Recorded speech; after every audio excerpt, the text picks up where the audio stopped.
Hello Guardians, it is Ebontis here, and what I want to talk to you guys about today is where I think some of the story in Destiny 2 could be going.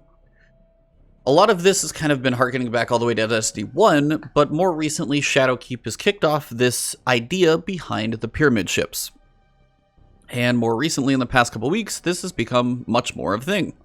Now, Season of the Worthy started off with the Almighty being steered towards the Lost City, put in drive, potentially, and then the drive shaft and all steering completely broken and turned off, so it is on a collision course to kamikaze into the Last City. That's where the season started.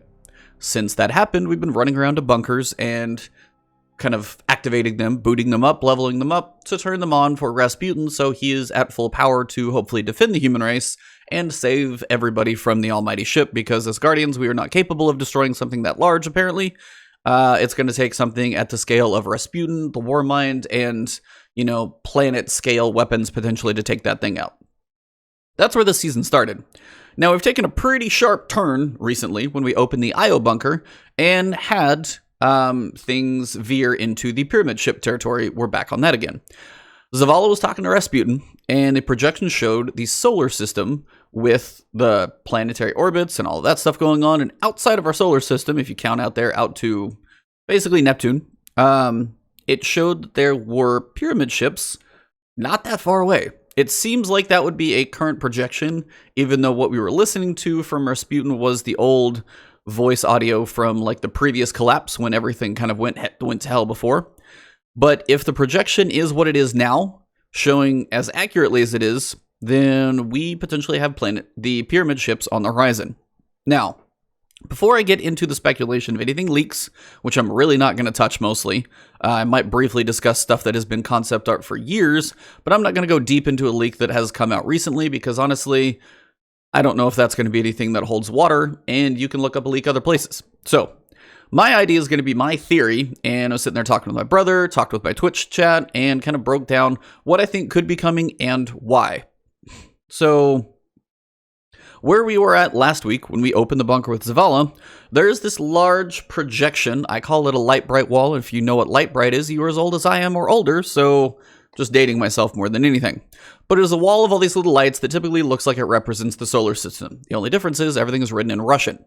So the big giant globe on the left is the sun, and these are all written in Russian. You can literally look up like the translation of Mercury in Russian, and you're going to get exactly what it shows here on the little thing for the first planet next to the moon, next to the sun. That's Mercury in Russian. Now, granted, if you look up too many things in Russian, hopefully the FBI doesn't start tracking my search history, but that's probably already done anyway. But you go Mercury, you've got Venus, you've got Earth and the moon, you've got Mars and Phobos. The thin ring next to Mars, before we get to the bigger planets, is the asteroid belt, which you could picture the Tangled Shore and the reef being on. Also, the Dreaming City is somewhere in there, we have to assume. Next to that, we get to the bigger planets. Jupiter, which we've never technically been on the planet because it's a gas giant. That probably wouldn't go too well. We've got the moon Io, which we do currently have in the game of Destiny 2. We've got Saturn, which we've also never been on, but next to that we have Titan, another destination in Destiny 2. Also remember, somewhere in Destiny 1, the rings of Saturn is where the Dreadnought is parked, even if it is kind of busted. That is where it is parked. Now, next to that, we have two unlit planetary-size-looking things. You can go ahead and assume, and I say assume, because you can actually walk up and read the text and translate them to see Uranus, and then next to that, you have Neptune. That's our solar system. Now, if you guys ever, Pluto used to be a planet, now it's like a dwarf, object out there, Kuiper Belt object, and that type of stuff. Past Neptune is when our solar system gets into this range of the Kuiper Belt. Now, the Kuiper Belt is, for one, extremely far away from Earth. Stuff is way, way out there. But the Kuiper Belt is also very vast and pretty lengthy. So the scale of the map is definitely not to scale by any stretch of the imagination. Just for example, so you guys know, and you may not care about this at all, the distance from the sun to Earth is 1 astronomical unit. If I'm saying that wrong, I'm sorry, but it's 1 AU. That is the sun to Earth. It's about 150 million kilometers or something along those lines. It's a long ways. Now, from the Earth to Neptune, or from the sun to Neptune, I think it's about 30 AUs. So 30 times farther than the Earth from the sun is where Neptune is at. So it's way the crap out there.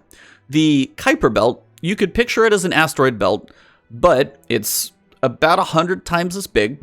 It's going to be from 30 to a range of 50 astronomical AUs out there. So it is vast in both breadth and also what it's got it in is a whole bunch of ice, floating rocks, little things out there. This is where you'll find Kuiper belt objects. Things like you could picture Pluto, which has got a weird orbit. Nessus, also while it may be an orbit that kind of passes somewhere near Saturn at some points, it also goes out to the Kuiper belt as well. So it's got a weird orbit. Nessus is not a normal moon of Saturn where it just sits there and goes around it. It's like something in our solar system just kind of cruising. It's got a very strange orbit. The Kuiper belt represents all of that crazy stuff out there. Now, there are objects that are past the Kuiper belt, still kind of in the weird gravitational pull of our sun, barely, but barely rotating around. One of those, you honestly probably wouldn't believe it unless you looked it up like I did, is the largest actual Kuiper belt object that we know. It's actually a little bigger than Pluto. And Pluto we know. But when this thing was discovered, and that's why Pluto basically lost its planet status, because this thing, being so far out there, was still bigger than a planet in our solar system. So this is what caused the reevaluation, actually. And it's called Eris. I'm not making this stuff up. Bungie is good at taking real-world stuff or mythology and putting it into the game. And Eris Morn, our wonderful moon character, NPC, probably where her name came from. So, you've got a map showing our entire solar system, the Kuiper belt, way the hell out there, Eris, the Kuiper belt object, which is past that, and then on the very far edge, which we didn't see until last week, there were two little glowing orange pyramids. Those were new. Because in previous weeks, especially EDZ, the projection looks the same. The one on the moon has hive covering growth over it so you couldn't see the end of it. But when we opened the IO bunker, after we got done talking to Zavala, you could see the little pyramid ships, and there are two of them glowing in orange. And we're like, okay, holy crap. So you saw the pyramid ships in the projection with Zavala, and then you had the two pyramid ships showing they were way out, but they were way out there, but they're still at the far, far edges of our solar system. Not like galaxies far, far away like in Star Wars in who knows where'sville. They're in our solar system now. Some version of the pyramid ships are on basically the far edge of our known solar system, which is a little terrifying because the pyramid ships, as everybody seems to think, is related to the Veil, a unknown race, a concept art race. I'll put the concept art up here so you guys can see it. And they're the only ones that ever have these little triangular ships related to them. Now, we know a lot more about the pyramid ship now because we actually went in one with Shadowkeep. When we went in Shadowkeep, we did that little kind of tractor beam traveling down into the ship, walked in there, completely different architecture than anything we've ever seen. You had the dark, cloaked, kind of tall figures, kind of like statues in there. We touched the little orb object in the middle. We ended up talking to the dark side version of ourself. And it got a little weird in there. But that's the only interaction we've ever seen. And that thing is parked in the moon. Not on it, in it. It's so big, it's underneath in the caverns of the moon. That's the only one that we've seen before, and now there are more of these things surrounding our solar system. The Zavala projection has them on different sides.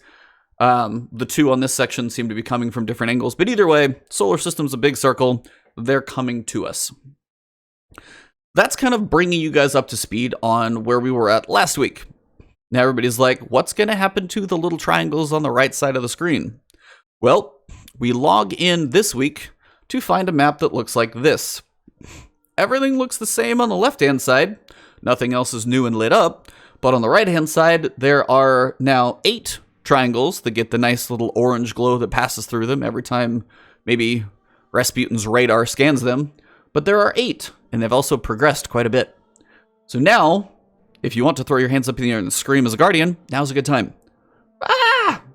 Honestly, it's a little crazy because this is potentially the darkness. Now I'm going to say potentially because I'm going to throw a giant wrench in what I'm going to tell you guys as my theory of what is coming.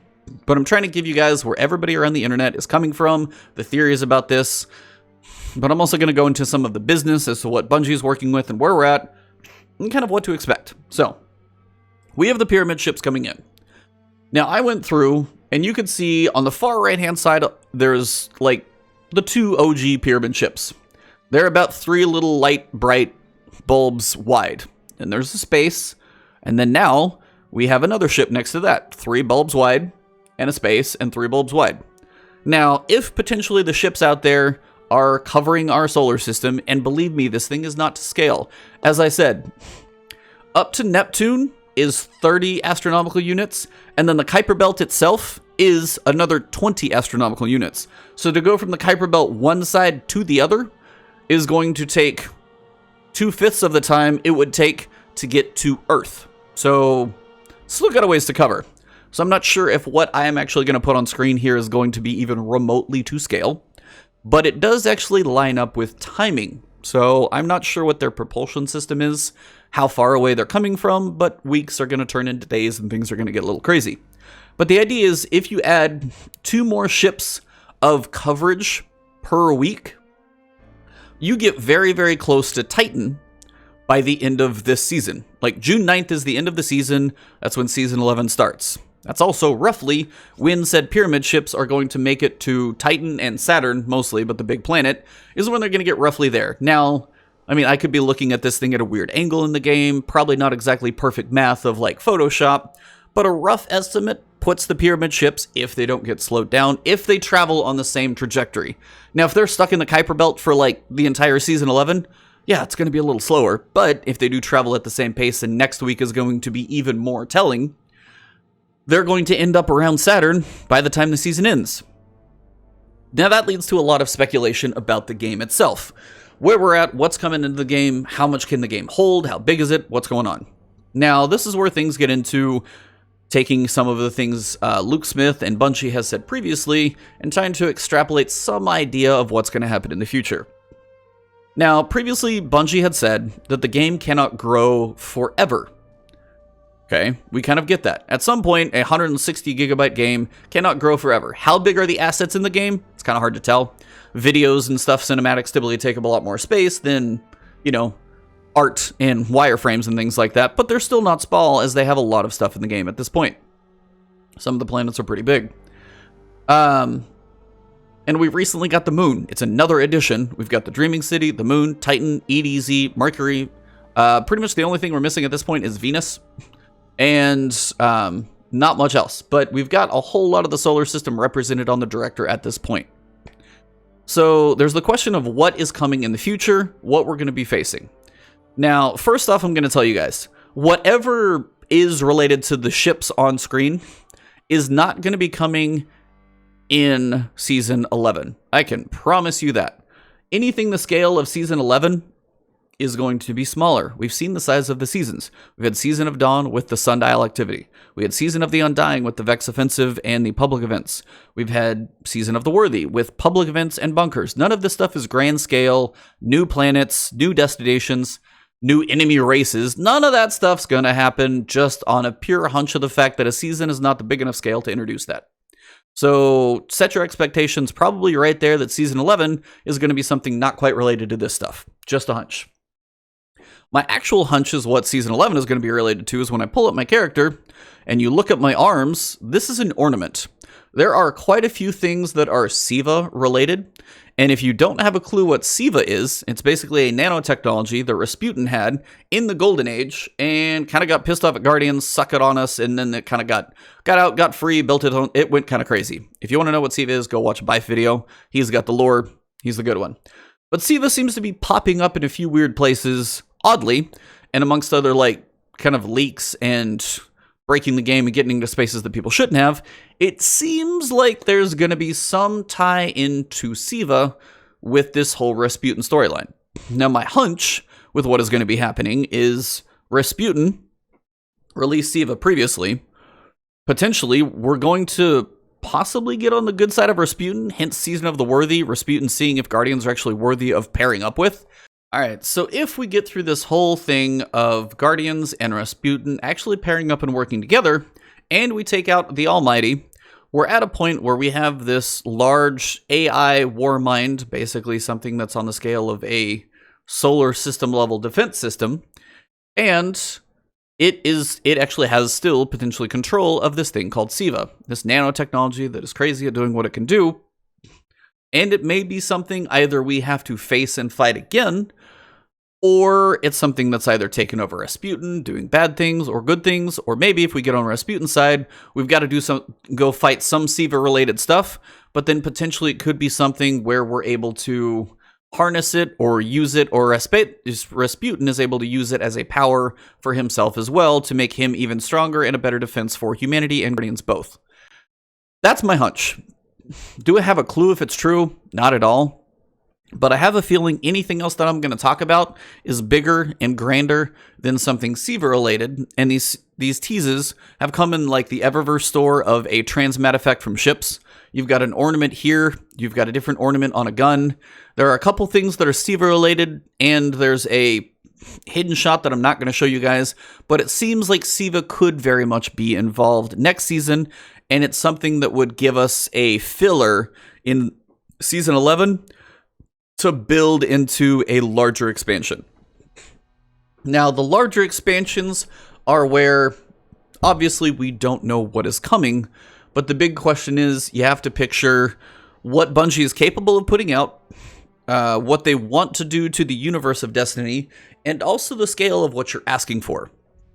Now, there are a couple different variations of what could be here. Everyone sit here, looks at these pyramid ships and thinks it is truly the pyramid ships that we've worried about for a long time. Is the Veil actually coming? Or is it this new alien race? In September, we get an expansion with, you know, a new destination and a new complete enemy race with like 6, 7, or 8 different enemies that we get to fight, and maybe a completely new weapon system. I have heard speculation of stuff even grander than that, of like new subclasses. That is a pretty substantial thing. Now, I'm not saying it's impossible. We got new subclasses with Forsaken, and that was a pretty substantial expansion. But you also have to remember where Destiny was at when we got Forsaken. They were with Activision. They had 2 other studios, both High Moon and Vicarious Visions, that helped them build all of the content for that year's worth of content.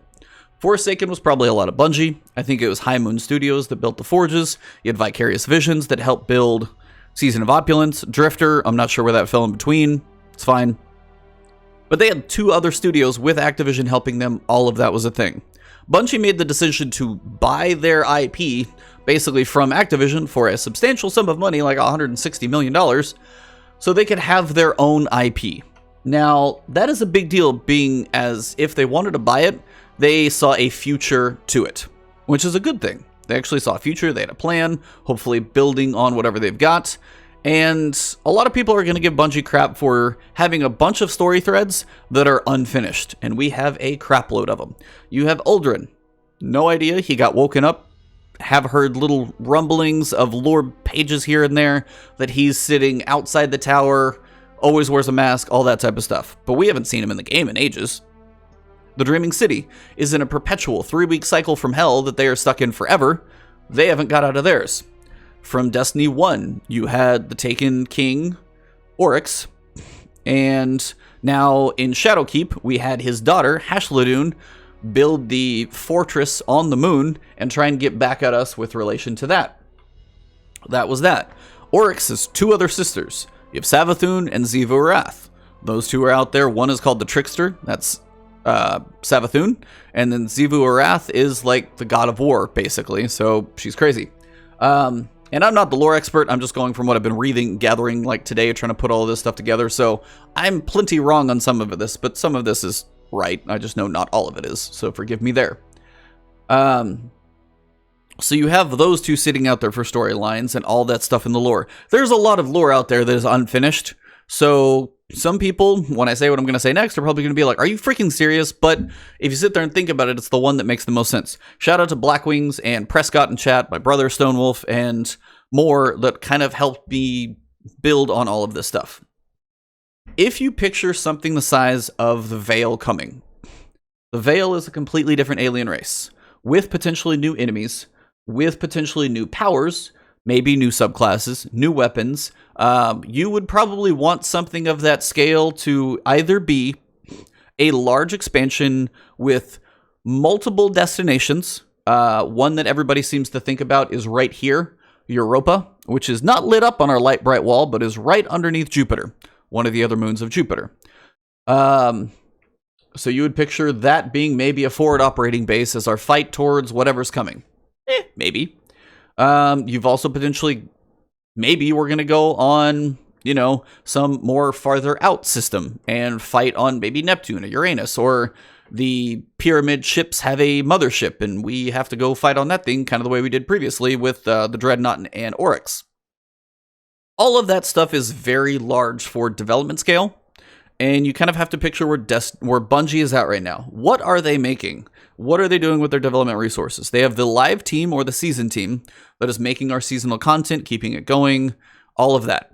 You have potentially some people that are working on either polishing what is going to be the cross-save version for next-gen consoles, because you got to imagine you buy a PS5, you're going to want to buy a PS5 version of Destiny 2 and boot that thing up and see what it looks like. It's going to look pretty, hopefully. I'm not saying it's like a huge code fix because the thing runs on PC now. Those new consoles are basically like PCs, so that can't be that big of a deal. But there's probably some changes that need to happen to make sure it runs properly. So there's something there. There's also the $160 million, there's about $150 million investment that came from the Chinese company NetEase. That is potentially what's going towards the other game that they're developing called Matter. It's been hinted at a little bit. I know Matter is actually a title that they've thrown out there. There's a team developing that. Now, there is also potentially, no one knows this. This is still more speculation. But there has to be a team potentially working on the next piece of Destiny. If it is a Destiny 3, that is a large team working on that, because Destiny 3 is a way to literally move from a numerical Destiny 2 to a new game. Brand new start, either new characters, maybe you carry some stuff over, we don't know. Now, they've said potentially Destiny could go on for years and years, but there are things in Destiny 2 that really need revamped and worked on. Some of that's going to be the game engine. Some of that's the code that they've got that is so spaghetti tied together, when they change one thing, Telesto breaks half the game. Like, that type of stuff, I'm sure at some point they want to get away from it. So, Destiny 2's code is so built together and stacked on top of each other and twisted and intermingled like pretzel spaghetti that trying to change major system changes are not going to be an easy thing. Like, Armor 2.0 is kind of like Armor 1.5. It's kind of there. There are some things I like about it, but it's not a finished product in my mind because there's a lot more that it needs. It was a decent attempt. It was their thought of what it could be. And again, I'm not saying it's completely wrong, but there are things that I would like to see done better with it. So all of those big level system things are likely to take something like a Destiny 3. Now, when does Destiny 3 comes out? Nobody has any idea. And obviously with the things going on in the world, with people having to work at home, some things could get pushed back. But in turn still, if things are on a relative release cadence, Bungie tends to live in that September-October range. This September-October, I don't see a Destiny 3. I don't think it's enough time. I don't think they're going to want to put a Destiny 3 out with new consoles coming out as well. Because for one, I'm hoping Destiny 3 is a next-gen game.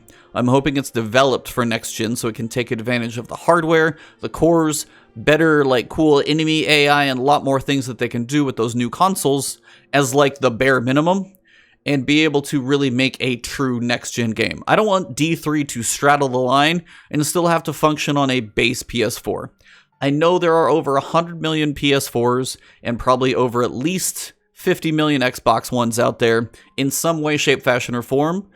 But if you want to try and lead the next generation, I'm hoping they make a true next-gen game and not a crossover game. But Bungie being an independent studio, you also run the risk of alienating about 150 million console owners who potentially might not get these new next-gen consoles, especially if they're expensive. So that's a delicate line, and that's going to be a business decision. I can't decide because D3 running on a D3, Destiny 3, running on a standard PS4 seems like you would be holding back what a PS5 is going to be able to do. And I'm hoping that's not what we get, but that's only a hope of mine. I can't control it. So if Destiny 3 is that big of a scale of thing, there's a pretty substantial team working on that. Sorry, long-winded, but that's what I'm getting there. But when I say Destiny 3 is being a big thing, that is where I see the Veil coming. That is where I see new alien races coming, possibly expanding outside of our solar system, potentially new subclasses that we get to work with, maybe new Guardians. Maybe there's the tease of the whole dark versus light Guardians where you actually can pick a side if this whole like drifter thing plays out as it's potentially meant to. There's a lot of things you could do, but that would be a new game.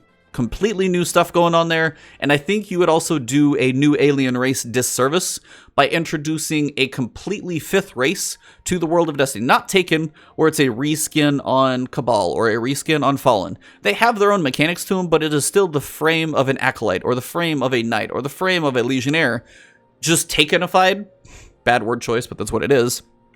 If you're going to bring brand new stuff to the game and it not be done at the proper scale of D3 when that thing has been teased for about 6 years, I think it would just do disservice to them. So then you're going, okay, what are we going to get? Well, if Season 11 possibly could be Siva related.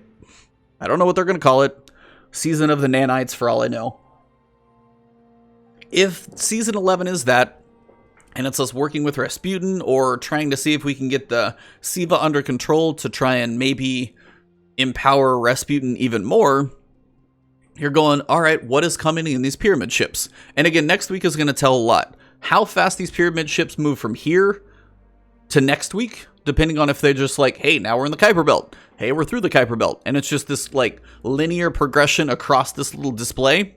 That's going to tell us that those potentially are going to be, my guess, honestly, is something related to either Xivu Arath or Savathun.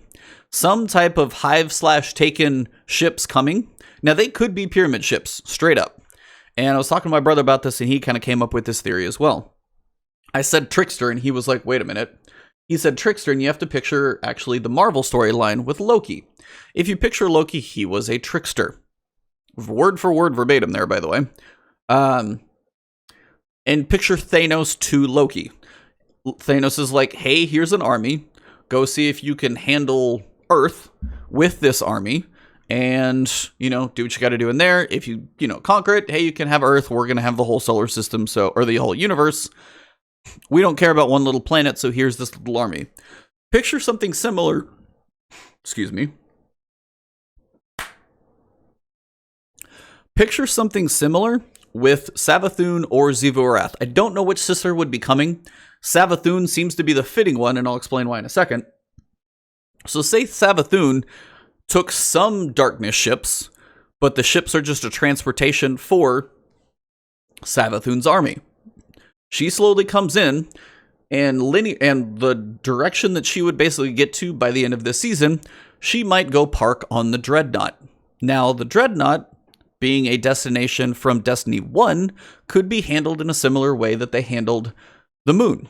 Now, the Moon we got back from Destiny 1. Some of it was very similar to Destiny 1, but there are also a lot of things that added. Some of the coolest lost sectors and most in-depth lost sectors we've had. They added completely new sections to the Moon, places we'd never seen. You had the whole dungeon, the raid, the pyramid ship, all that stuff was new. So they took a section of Destiny 1 and they kind of remastered it and then added onto it, nearly doubling its size. Picture something similar to that. You already have the assets somewhat built from Destiny 1. There obviously would need like a polish, retexturing, things like that to make them fresh. But you take the Dreadnought, which was a cool destination, by the way. I just better be able to drive my damn Sparrow around there. And you bring that in as the fall expansion. Now, Savathun could be the raid boss.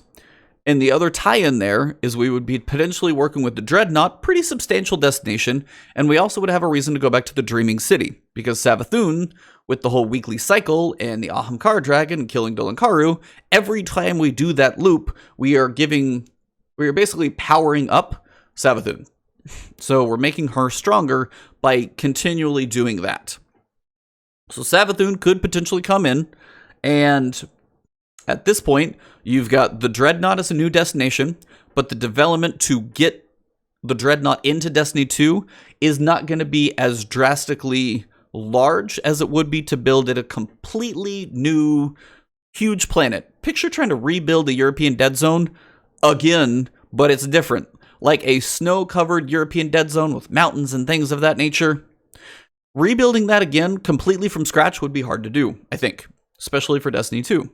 If you take something from Destiny 1 that had a lot built out already, a lot of destinations, and you give it even more room space and just depth of room to roam around in there, you have a lot more stuff to do in something that doesn't take as much. Not saying it's easy, just hopefully it doesn't take as much development time to bring that in. And that's sitting there rotating around Saturn.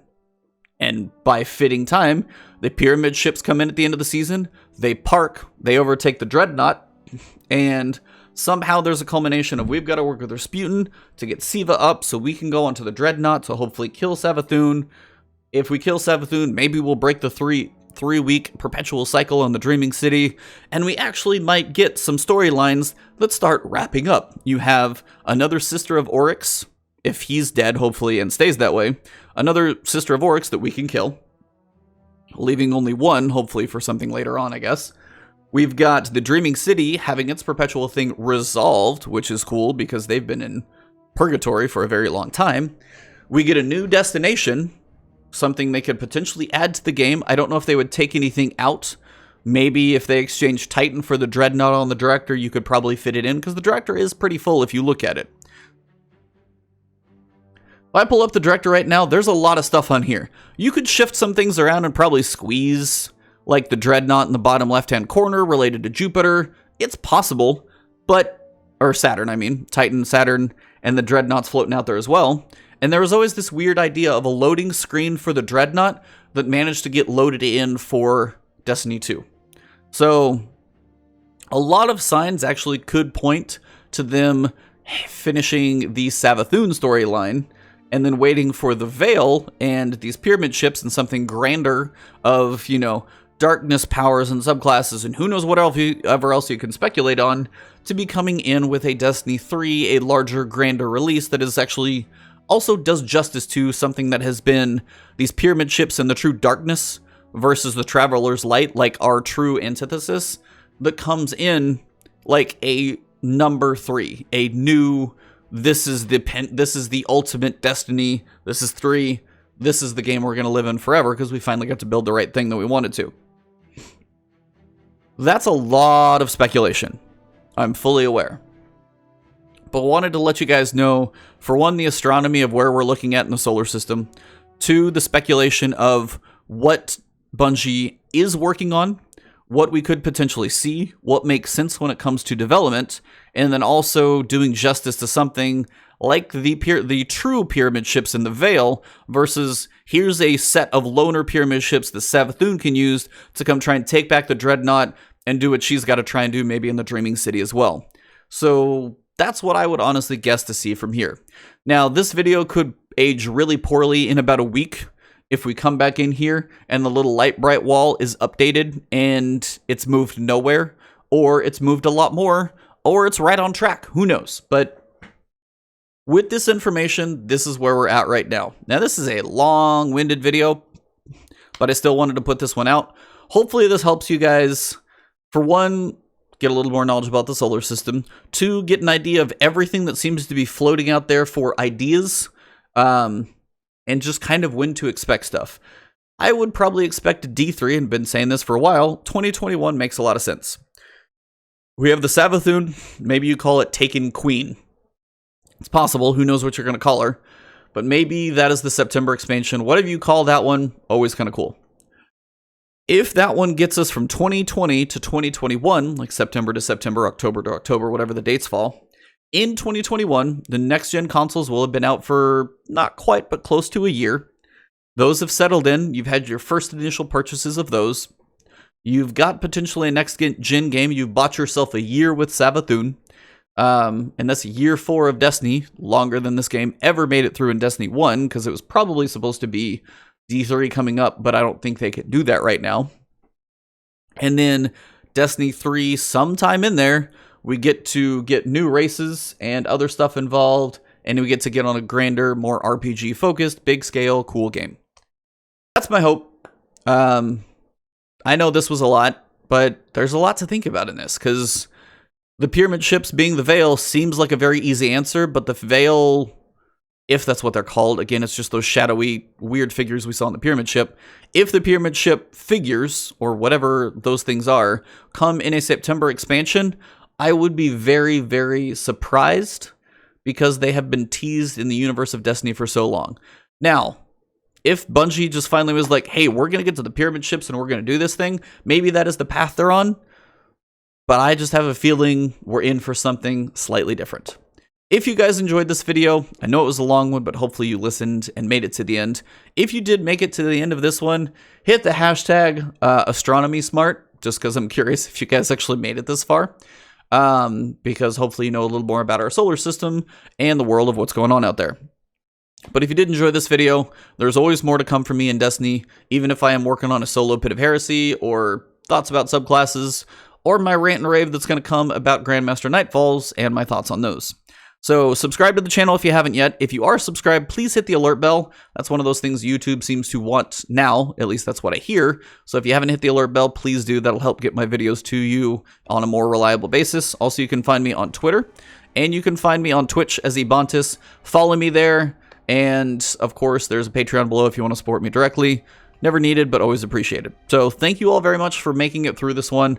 I know it was lengthy, but there was a lot of stuff to cover in there. So thank you guys. Have an awesome one. Tune into some of my streams if you haven't. Come say hello. I will always try and say hello back. And thank you guys. Have a good one. I will see you soon.